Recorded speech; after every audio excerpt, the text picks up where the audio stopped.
వృత్తికి సంబంధించినటువంటి ఏ రంగంలో ఉన్నా ఆ రంగంలో వారు పూర్తి స్థాయి నిబద్ధతతో పనిచేశారనడానికి అనేక ఉదాహరణలు మనందరం కూడా మాట్లాడుకుంటున్నాం.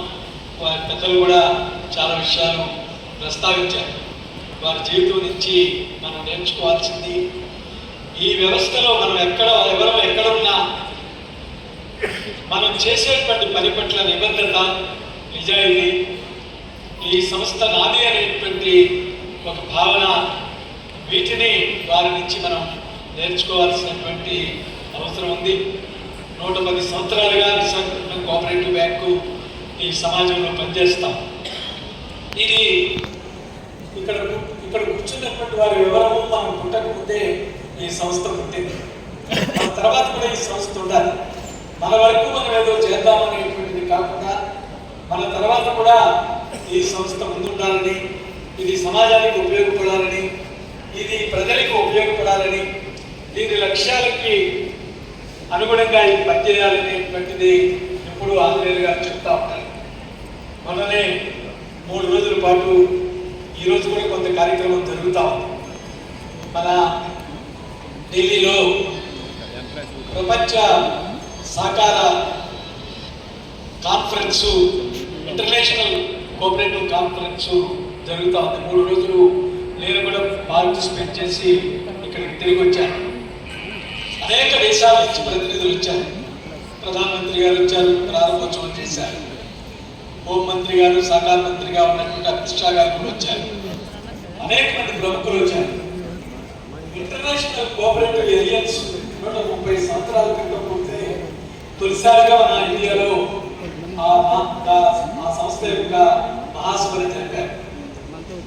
అక్కడ వివిధ దేశాల ప్రతినిధులు మాట్లాడుతున్నటువంటి అంశాలు చూస్తే సహకార సిద్ధాంతాల పట్ల, సహకార వ్యవస్థ పట్ల ప్రపంచం ఎలా ఉండాలి అనేటువంటి దానికి అది ఉదాహరణగా ఉంది. ఈనాడు ప్రపంచంలో 12% మంది ప్రజలు సహకార సంస్థలు సభ్యులుగా ఉన్నారు. 10% మంది పనిచేసేటువంటి వారు సహకార సంస్థల ద్వారా ఉపాధి పొందుతూ ఉన్నారు.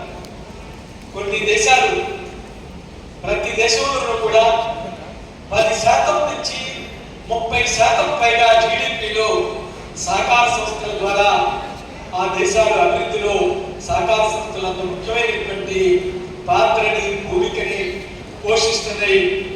వీటిని మరింత మెరుగుపరుచుకోవాల్సినటువంటి అవసరం ఉందని చెప్పి ఆ మహాసభలో వక్తలు అనేక రూపాల్లో తమ అభిప్రాయాలు తెలియజేశారు. ఐక్యరాజ్య సమితి కూడా రెండవసారి 2025వ సంవత్సరాన్ని 2వ అంతర్జాతీయ సహకార సంవత్సరంగా ప్రకటించింది. ఆ సంవత్సరాన్ని ప్రధానమంత్రి మనం ప్రారంభించారు. సహకార సంవత్సరం ప్రారంభమైందని చెప్పి ప్రకటించారు. ఆఖరి దరిద్రం లేనటువంటి ఒక సమాజాన్ని, గౌరవప్రదమైనటువంటి ఉపాధి, అందరికీ గౌరవప్రదమైనటువంటి నివాసం, అందరికీ విద్య, వైద్యం అందటం అనేటువంటిది లక్ష్యాలుగా ఐక్యరాజ్య సమితి ప్రకటించినటువంటి నేపథ్యంలో ఈ అంతర్జాతీయ సహకార సంవత్సరం జరగబోతాం. ఈ సందర్భంగా మనందరూ కూడా ఈ సహకార వ్యవస్థ పటిష్టతకి మరింత సృజనాత్మకమైనటువంటి పాత్రని నిర్వర్తించాల్సినటువంటి అవసరం ఉంది. భారతదేశంలో కూడా 8 లక్షల సహకార సంస్థలు ఉంటే 29 కోట్ల మంది ప్రజలు ఈ సహకార సంస్థల్లో సభ్యులుగా ఉన్నారు. ఇంత విశాలమైనటువంటి ప్రజలతో ఉన్నటువంటి సహకార వ్యవస్థని నిజమైనటువంటి సహకార స్ఫూర్తితో పనిచేయించగలిగితే ఇది సమాజంలో ఉన్న మార్పుల్ని తీసుకురావాలనే దానికి నిదర్శనం మన విశాఖపట్నం కోఆపరేటివ్ బ్యాంకు, దాని నాయకత్వం, దాని సభ్యులు, దాని ఉద్యోగులు అనేటువంటి దాంట్లో ఎటువంటి సందేహం ఉండాల్సినటువంటి అవసరం లేదు. అందుకు ప్రధానమైనటువంటి హేతువు ఆంజనేయులు గారు వారి స్ఫూర్తితో ఈ సంస్థని మరింత ఉన్నత శిఖరాలకు తీసుకెళ్ళడానికి మనందరం కంకణబద్దులు అవుదామని చెప్పి ఈ సందర్భంగా మీ అందరికీ కూడా విజ్ఞప్తి చేస్తూ, ఇప్పుడు మాట్లాడినటువంటి పెద్దలందరికీ మాట్లాడిన తర్వాత పెద్దలు ఆంజనేయులు గారు వారి యొక్క ప్రతిస్పందన తెలియజేయవలసిందిగా కోరుతూ వారి సందేశాన్ని వారి యొక్క మనకి వారి భవిష్యత్తు గురించి, ఈ సంస్థ భవిష్యత్తుకి మనం తీసుకోవాల్సినటువంటి చర్యల గురించి వారి అభిప్రాయాలను తెలియజేయవలసిందిగా, మార్గనిర్దేశం చేయవలసిందిగా కోరుతూ వారిని మాట్లాడవలసిందిగా కోరుతున్నాం.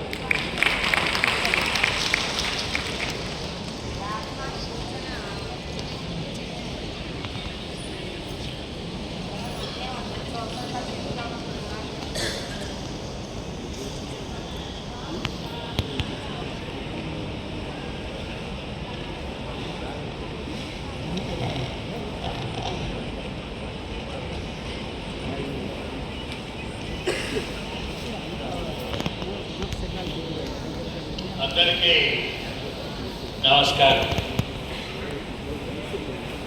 ఇక్కడ వేదిక మీద ఉన్నటువంటి పెద్దలు, ముందు ఉన్నటువంటి వాళ్ళు చాలామంది మాకన్నా ఎక్కువ తెలిసిన వారు కూడా ఆయా రకాలలో మాకన్నా ఎక్కువ తెలిసిన వారు ఉన్నారు. ఈ కంపోజిషన్ చూస్తే అంత కన్ఫ్యూజన్గానే ఉంది. ఎవరిని ఉద్దేశించి మాట్లాడాలి? ఇక్కడ అందరూ సహకార రంగాన్ని గురించి, పాలకవర్గం వారు, అలాగే ఫెడరేషన్ వారు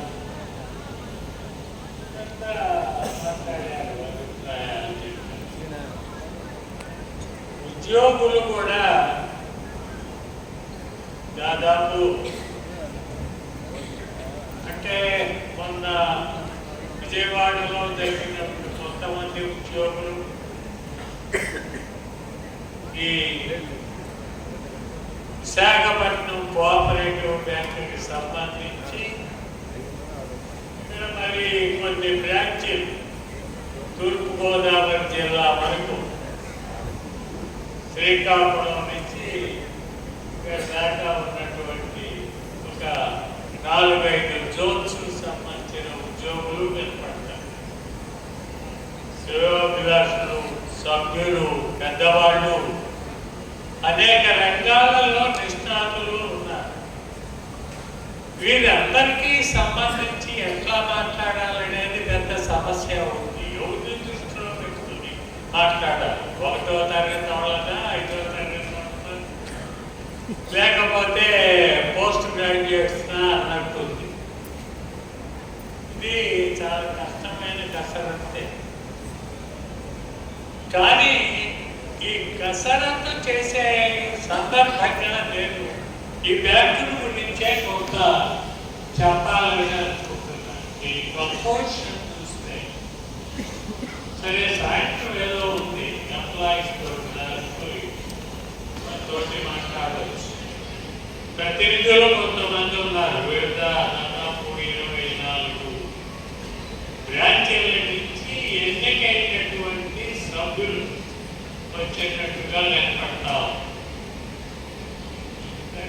జగ్గునాయుడు మొదలు పెట్టుకొని అందుకు ముందు కూడా నన్ను ఏదో 100 ఏళ్ళు బతకమని ఏదో ఆశీర్వదించాడు. ఒక ఆయన ఉన్నాడు ఈ మీటింగ్ లోనే, ఆయన 100 ఏళ్ళ కాడ ఆటకున్నాడు. ఆయన అంటాడు, అసలు ఎంత వేగంగా టెక్నాలజీ పెరుగుతూ ఉంది, ఇప్పుడు ఇదేంటి మన ఉద్యోగం.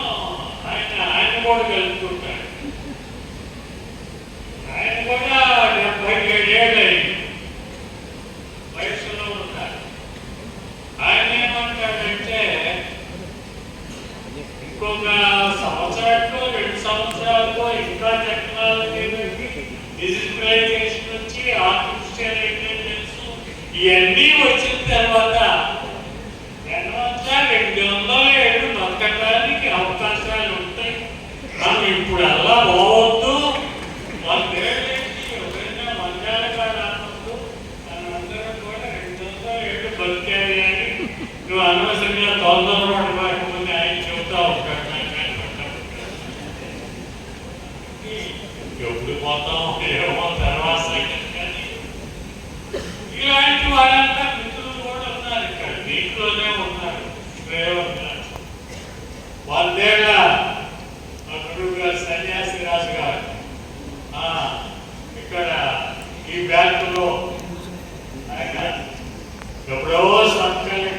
చేసి దాని నుంచి బహుశా నాకన్నా ముందు ఈ బ్యాంకులో సభ్యులుగా ఉంది. అప్పటి నుంచి చాలా నిబంధనతో ఉన్నటువంటి న్యూక్లియర్ ఫిజిక్స్ ప్రొఫెసర్ శాస్త్రి గారు, ఇలాంటి వాళ్ళు చాలా మంది ఉన్నారు, పెద్దవాళ్ళు ఉన్నారు ఇక్కడ యూనివర్సిటీలో ఉన్నటువంటి.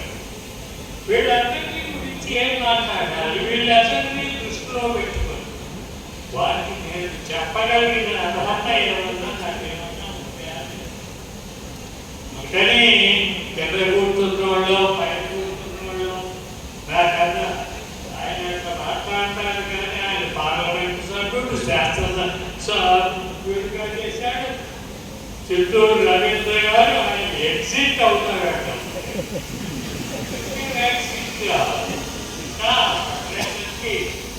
అది చేయాల్సిన అవసరం ఉంటుందేమో నాకు. నేను కొన్ని విషయాలు పరిపాలించాము.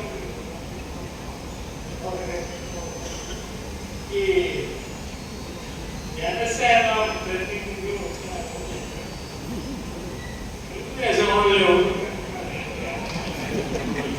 ఇలా పని ఉంటుంది. చంద్రబాబు నాయుడు గారు పనున్నా లేకపోయినా పిలుస్తాడు, కూర్చుతాడు. అది కానీ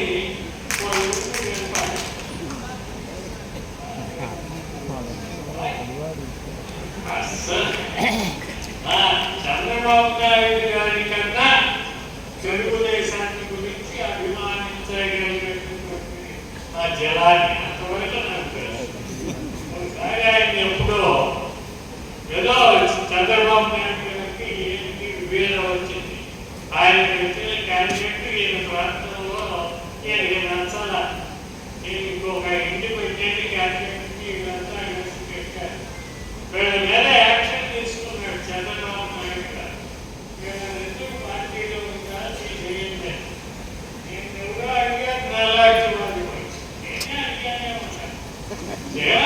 చంద్రబాబు నాయుడు చంద్రబాబు నాయుడు మమ్మల్ని తీసేటువంటి నేనే ఆయన తీసేసాను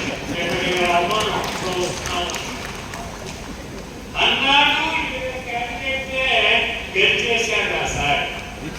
ఆయన అలా వీళ్ళని పిలుచుకొని పార్టీలోకి చేర్చుకోకుండా అందుకని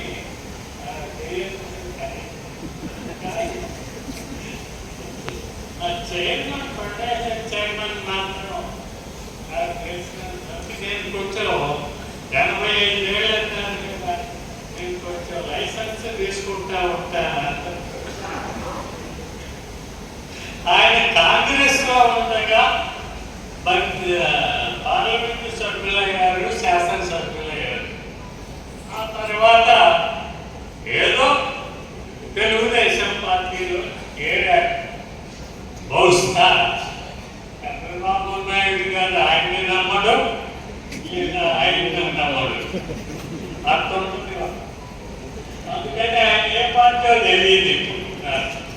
అందుకని జనరల్ గా మా పాలక వర్గంలో కూడా అన్ని పార్టీలో ఉన్నారు. తెలుగుదేశం వాళ్ళు ఉన్నారు, గెట్టోళ్ళు ఉన్నారు. సరే ఇట్లా ఉంటుంది. ఆ వర్గంలో చాలా ధైర్యంగా వచ్చేసాడు వైఎస్ఆర్సీపీ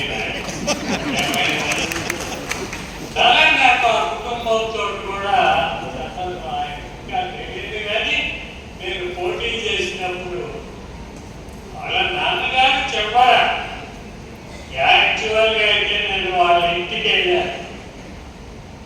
ఉన్నారావు గారి అమ్మగారిని పిలిచేసి, ఏమా నేను పోటీ చేస్తున్నాను, నాకు తెలుసులే, అరే మీకు కోడలు ఓటేస్తుందో మరి ఉన్నారావు గారు ఏం చేస్తున్నారో నాకు తెలియదు, కానీ మీ ఓటు నాకేనండి అంటే నువ్వు వచ్చి అడిగారు కదా, నీకే వేస్తారు పో, వీళ్ళు ఎంత పోతే.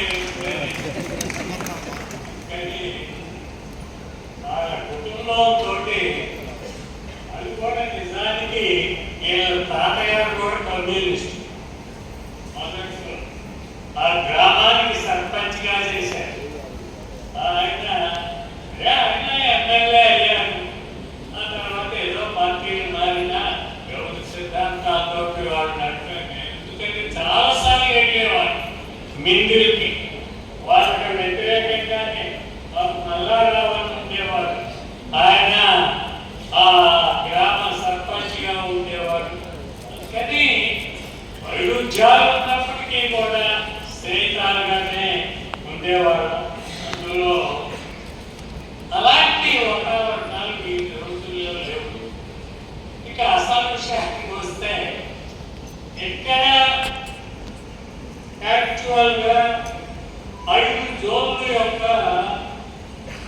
బ్యాంకు గురించి చెప్పుకోవాలంటే నేనేంటి పొగట్టని కోసం కాదు. ఈ బలహీనతలు ఇప్పటికీ ఉంటాయి, బలాలు ఉంటాయి. ఎందుకు అభివృద్ధి చెందింది ఈ బ్యాంకు, ఎట్లా అభివృద్ధి చెందింది, ఈ